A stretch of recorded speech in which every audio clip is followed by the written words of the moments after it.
Haunted. Written by James Patterson and James O. Bourne. Read by Danny Mastrogiorgio. For Dan Cronin. Part 1. Chapter 1. I looked down the barrel of my Glock 19 service weapon. Laurie Armstrong, a tall detective with long blonde hair from the 43rd Precinct, stood across from me.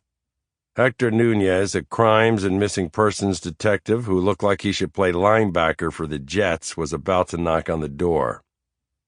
We were 3 stories up in the dark, musty, hot hallway of an apartment building off Castle Hill Avenue near the I-278 overpass. I could feel the vibration of every semi that rumbled by. This was an arrest I needed. I desperately wanted something to occupy my mind and satisfy my sense of justice. Some cops found refuge in their home life. I found that it worked both ways.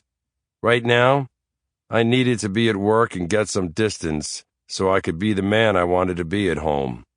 I had to get my mind off my son Brian any way I could. The suspect was a career dope dealer named Laszlo Montez, and I made him for a double homicide in Jackie Robinson Park near 153rd Street in sight of Bethany Baptist Church. He'd used a knife on another dealer and the dealer's girlfriend. The dealer had been stabbed from behind, unaware of the threat. His girlfriend had been slashed over and over. It was messy, senseless. The guy in this apartment was good for it, and his ass was mine.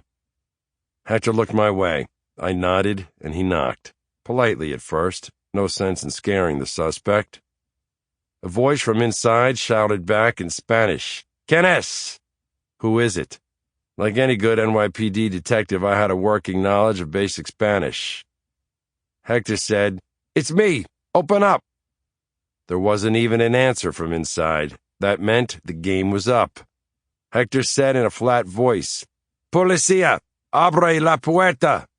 Then in English he added, "Now!" My sergeant was in the alley behind the building in case Montez managed to navigate the ancient fire escape. Hector shouted out, "Don't play, Laz, open up!" He waited 5 seconds, then kicked the front door. It splintered in half and fell in pieces onto the hard wooden floor. The cat leaped away from the door and over a ratty couch. I darted in first, my pistol up. Laurie came in behind me. I scanned the shitty little apartment quickly. Bedroom, bathroom, nothing. The window was open, and I muttered shit as I wedged myself out onto the fire escape landing. It was a long way down. Cops with the thing about height shouldn't climb around on fire escapes, but there was no choice. Montez was already a floor down and jumping onto an adjacent apartment's fire escape. Then he swung down to the second floor. I followed as Laurie alerted the sergeant to be ready.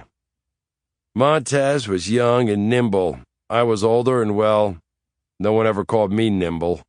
As soon as he saw me, he did the unexpected. He kicked in a window and dove into an apartment. Immediately, I heard screaming. A moment later, I was in the apartment behind him. A heavy woman, wearing some kind of shower cap, screamed in Spanish. By the front door, Montez stood with a knife to the throat of a teenage girl with long dark hair. She was shaking like a wet dog in January. Montez said, "Get back, I'll cut her!" He flicked the knife, and a cut opened on the girl's slender neck. A trickle of blood ran down to her white blouse. The girl let out a yelp. My gun stayed on target. His face in the front sight. He backed to the door. The woman in the corner screamed, and a bead of sweat rolled into my left eye. I started to time my breathing. His head ducked behind the girl's face every few seconds. I felt my finger tighten on the trigger. Then the door burst open behind him. Laurie and Hector had their guns on him as well. Montez turned to face them. This time, his voice cracked as he shouted, "Get back or I'll slit her throat!" His back was to me, so I acted. He had threatened a kid. She couldn't have been more than 15. I was pissed. I silently holstered my pistol and stepped forward quickly. I used my left hand to block the knife from the girl's throat. Then I put Montez in an arm. Sample complete. Ready to continue?